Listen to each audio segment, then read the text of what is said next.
Hey Moon lovers, welcome to another episode of All Things Moon, Lunar Wisdom for Everyday Life with myself, Kelly Jones. And oh gosh, does anyone else out there do podcasts? And people that do podcasts every single day, hats off to you. I admire you so much for your organizational skills. So I've just been sitting here trying to get my cats to behave themselves and get everything set up. But anyway, what are we going to talk about this week? I struggled a little bit today because I know that I shared with you last week all about the upcoming eclipses and the spring equinox, which is all happening this weekend. So I thought, well, what do I want to talk to you about? And I'll be honest, if I'm really, really being my true, authentic self, then I work much better off the cuff, being spontaneous and just seeing what comes out of me, what comes through me when I just rock up and start teaching a class or just start speaking on camera. So if you have been listening to me, you might have noticed last week that it was really obvious. I thought it was anyway, really obvious that I had lots of notes that I needed to read to you that I'd made. And I do feel like, even though they were really useful, they also stopped me from kind of being myself. So today I thought I would just come on here and see what happens. I even sat here earlier and thought, oh, what do I need to talk about? I think I'm going to ask the Oracle. And I got one set of Oracle cards out, and they just weren't, nothing was coming out at all. So I was like, okay, so what I need to know is inside me already. And my Moonology cards sprung into my mind, so I grabbed those, and after quite a bit of time, finally a card popped out.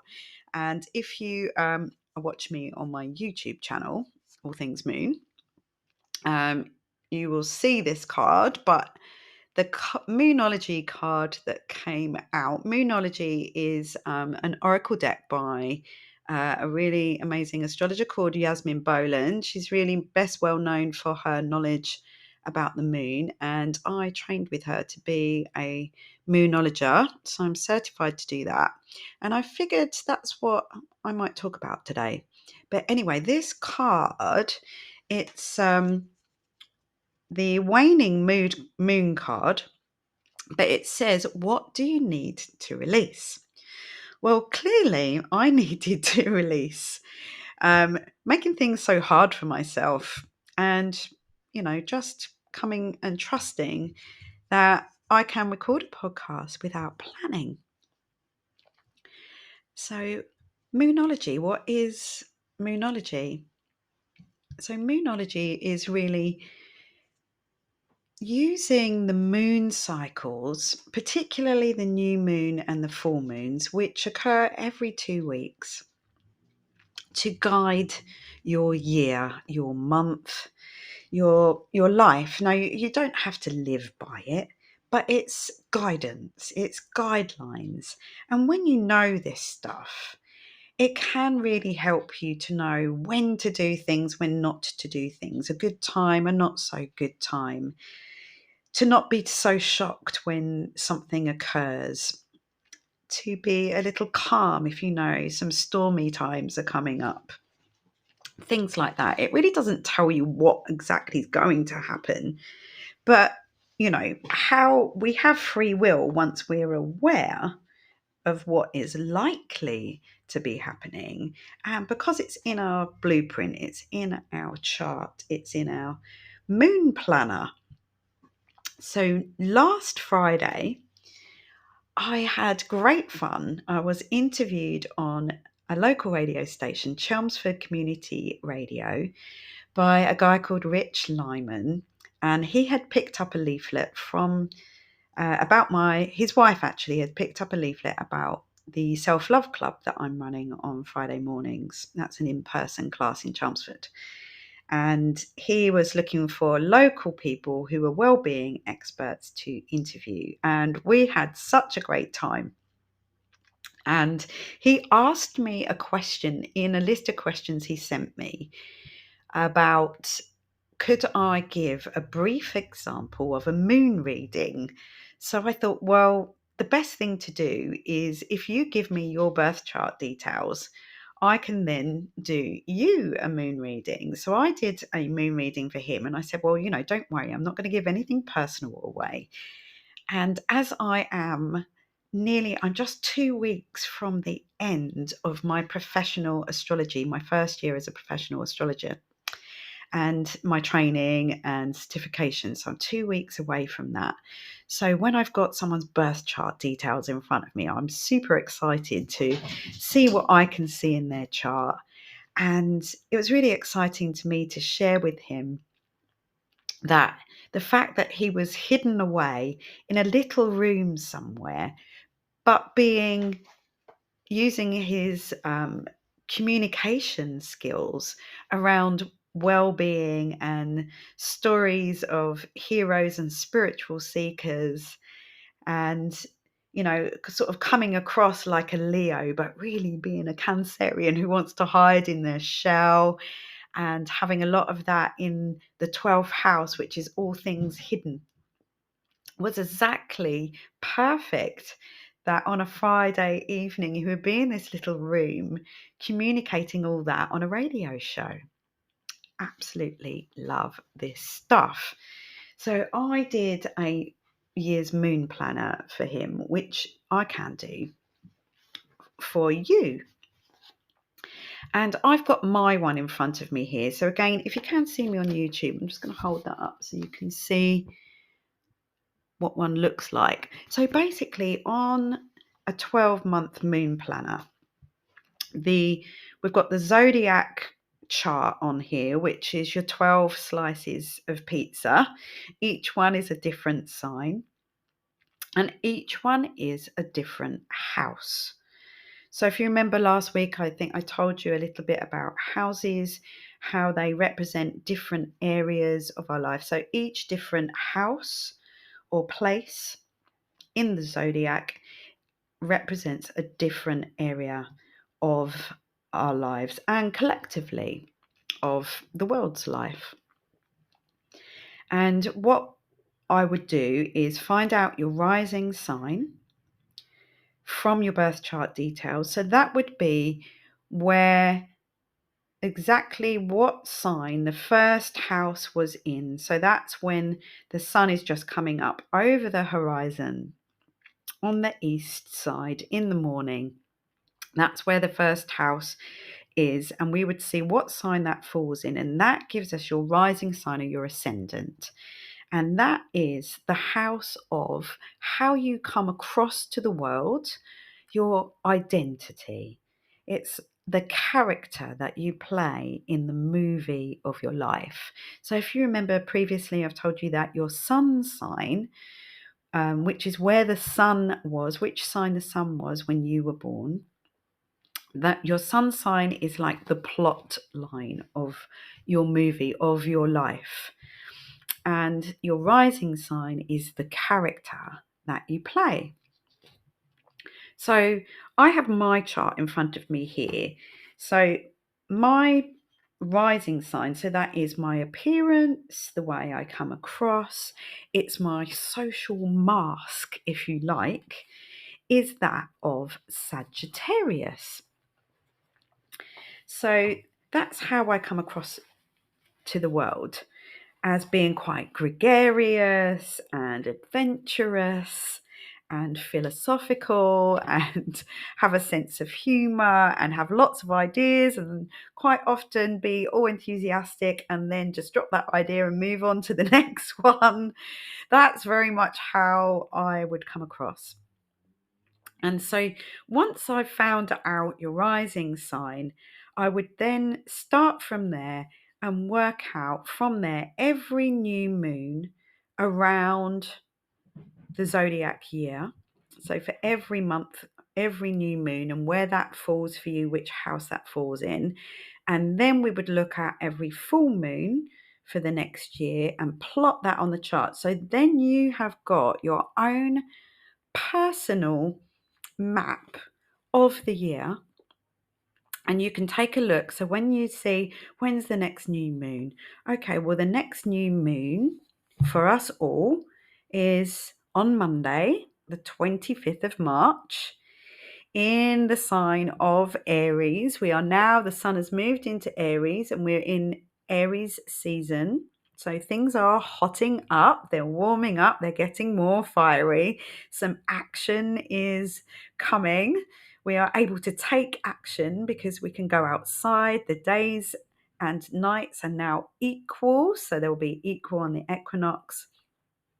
And on Monday, as I've told you before, we have this full moon lunar eclipse in the sign of Libra, which is the opposing sign to Aries. And Libra is all about balance, harmony. It's all about our relationship to others. So, not necessarily our relationship to ourselves, but our relationship with others, how we relate in general. So, I would then look at my chart to see, right, okay, so there is the next full moon. It's the 25th of March, and that's in Libra, and that falls in the 11th house for me. So the 11th house is that house of friends, social circles, groups, clubs, all hopes and wishes and spiritual aspirations. So it is no surprise to me that last night, and me and Tom, my partner, we both have the same rising sign. And last night, we were sold out at our first gong bath in Chelmsford, our hometown. So we've done lots of gong baths in the past few years, but not in our hometown. And finally, we found the perfect venue for it at Angel Pavilion. And we were sold out, full house, first gong bath together. So we were being social, we were fulfilling our public, spiritual aspirations, our hopes and wishes to expand the consciousness of the people of Chelmsford. We had some of our lovely friends there, people from our tribes who we feel really comfortable with. We also had lots of new people we'd not met before, and it was a really great evening. And then I was just doing one gong bath this weekend, but now it turns out I'm doing two. So tomorrow I'm going over to Canvey Island to join the lovely Lisa from Yoga Wild Retreats, and I'm doing joining her and collaborating with her on her spring equinox yoga and sound bath. And I think she's got over 30 people coming. So I'm going to be being social, joining our tribe.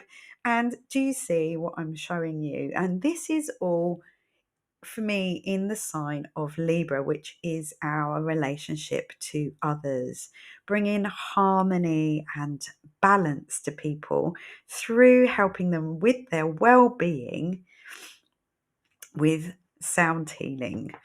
So it really is perfect. I'm just going to talk about well-being. I'm just having a sip of my lovely cacao drink here, which I have some lovely supercharged mushroom, medicinal mushroom coffee in it as well, which is from Juliet Bryant at Juliet Bryant. I can't remember the name of her business now, but supercharged mushrooms and cacao for myself to keep me going, because I really felt what we would call gong stoned last night after having my own little gong bath this week. Tom was practicing, so I took the opportunity while he was practicing on the Saturn gong, which, again, if you are watching me on YouTube, you'll be able to see that gong behind me there. But I laid down while he was practicing, and oh my word, I have not had a gong bath for myself for a really long time, I realised. And I had to cook the dinner afterwards. I was like a zombie. And I had the world's best sleep that night. It was really hard to wake up in the morning, but I've really felt good since. And of course, when we play the gongs, obviously we receive some of that benefit from that as well. So, apologies if you can hear some scratching noises in the background. That is one of my cats telling me that it's nearly dinner time. So, Moonology, back to Moonology readings. So, if I move forwards now on this Moonology chart, I'm going to move around to the eclipse in Aries, which is on the 8th of April. So that would be falling in my 5th house of romance, creativity, kids, fun. It's to do with pregnancy. Oh my word, I am well past that. So that won't be happening. But as I might have told you last week, I have been recently with my friends who have got babies. A friend of mine, hers is one's a granddaughter, one's a first time mum, and I have been with them, helping them out with the babies. It's also to do, the 5th house is also to do with sex, flirting, and risk taking. So I'm quite looking forward to this fiery solar eclipse in Aries on the 8th of April. So that's going to be, let's see what happens. And probably in the next week or so, I always think that if we really tuned into this, we start to notice the energy of the next moon cycle coming before it's arrived.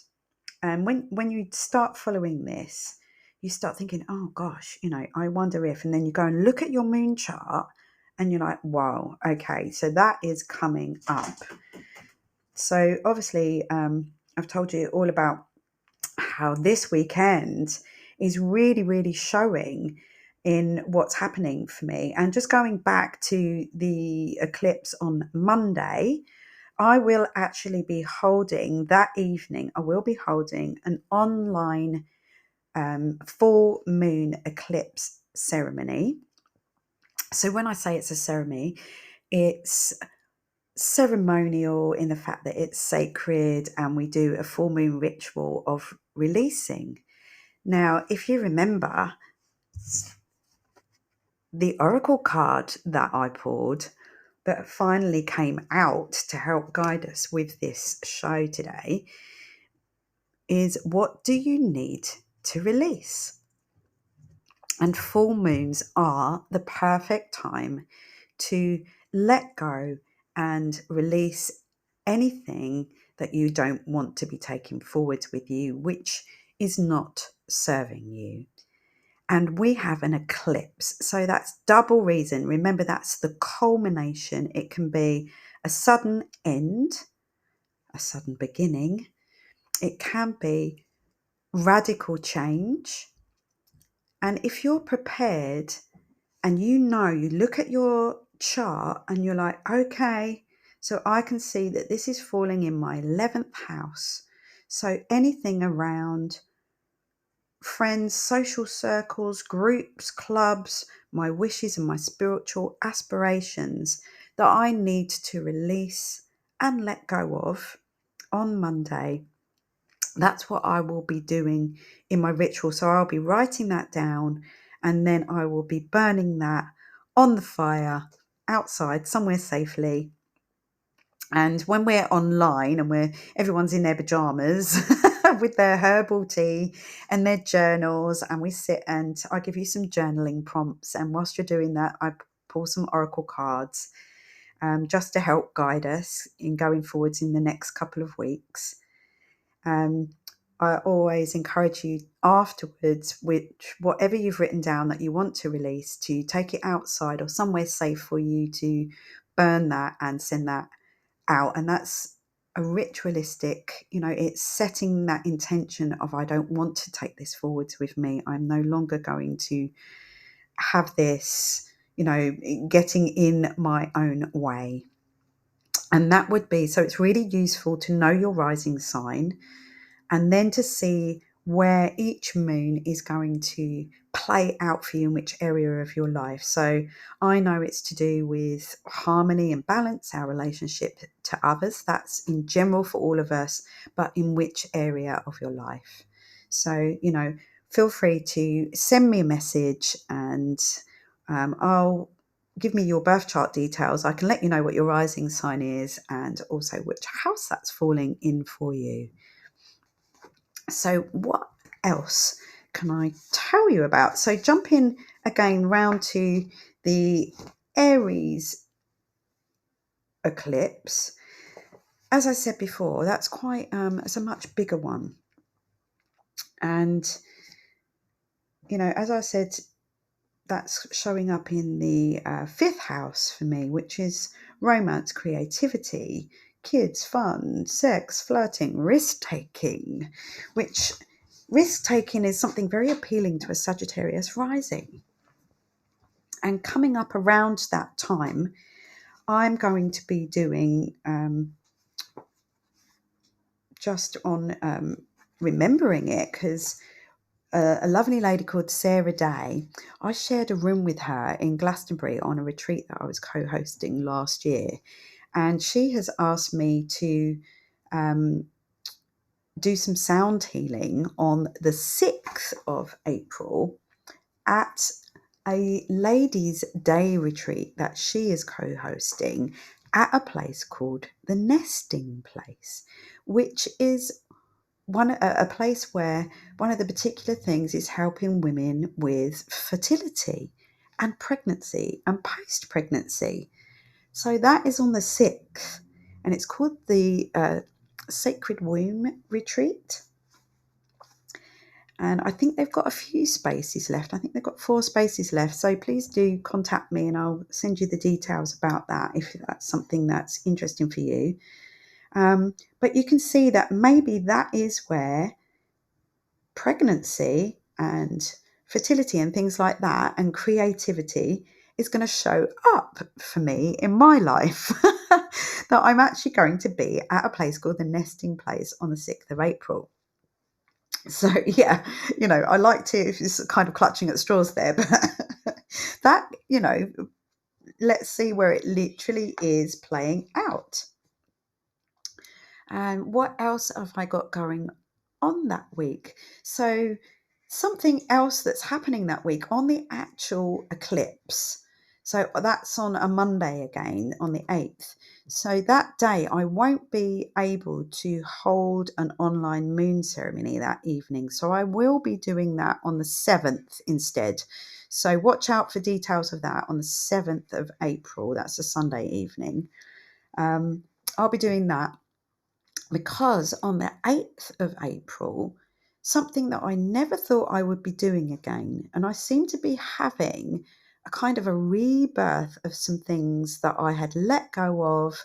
They were part of the old me, and they have suddenly come back again. So one of those, as I've told you before, is the Self-Love Club.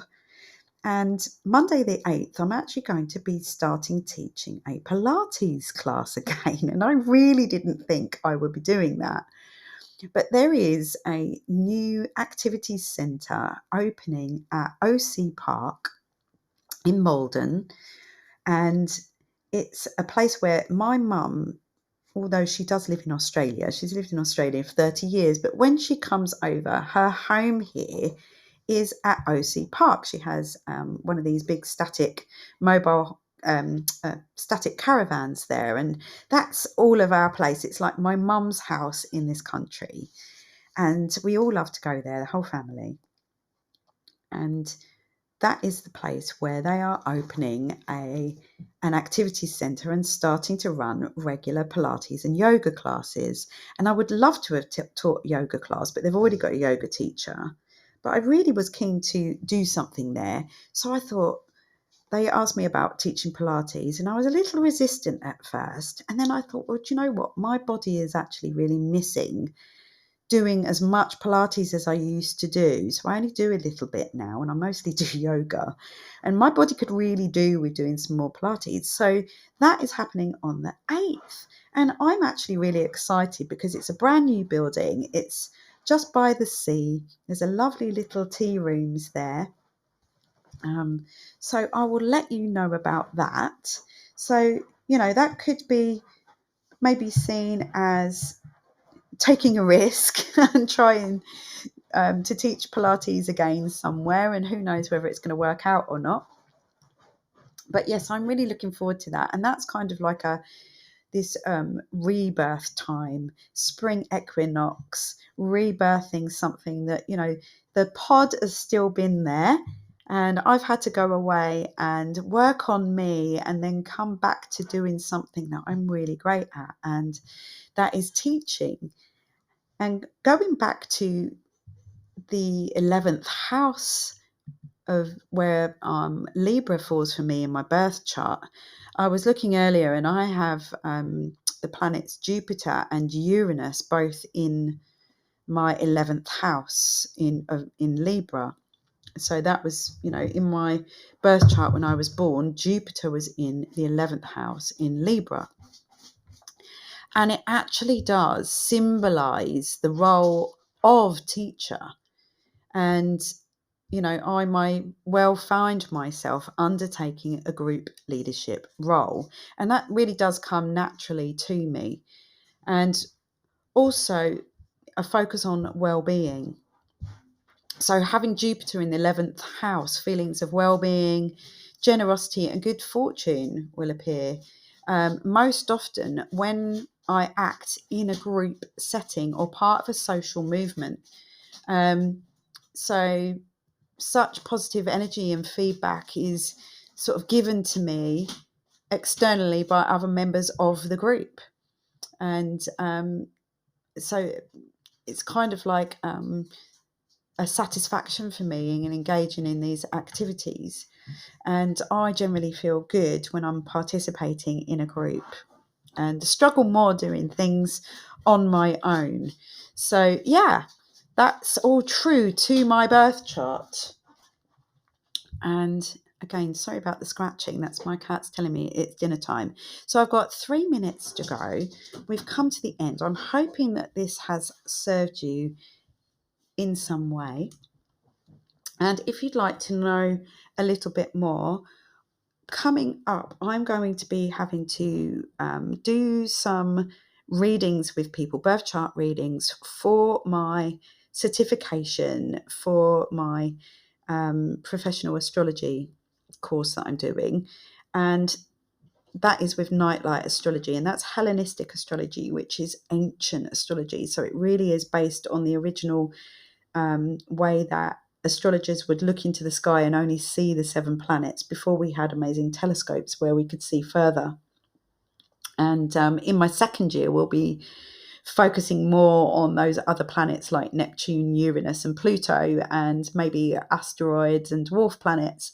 But this is going to, so if you're interested in helping me out with that, then do send me a message. If you wanted to know your rising sign, anything like that, you can send me a message on my website at kellyjones.me. That's KELLIE Jones.me.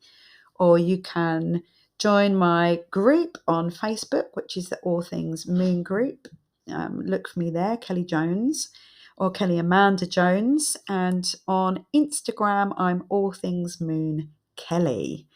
And so I really hope that you have a wonderful equinox weekend, that this eclipse for you, even if it is bringing up some challenges, that you give yourself plenty of self-love, time to breathe, time for yourself to sit there and release, write down anything that you don't want to take forwards with you that's not serving you. And remember, if you want some support and some connection And more information on all of this, you can join us on Monday evening, 8 till 9:30 on Zoom for my full moon eclipse in Libra ceremony. So have a lovely weekend and take care of yourself, and I will see you all next week.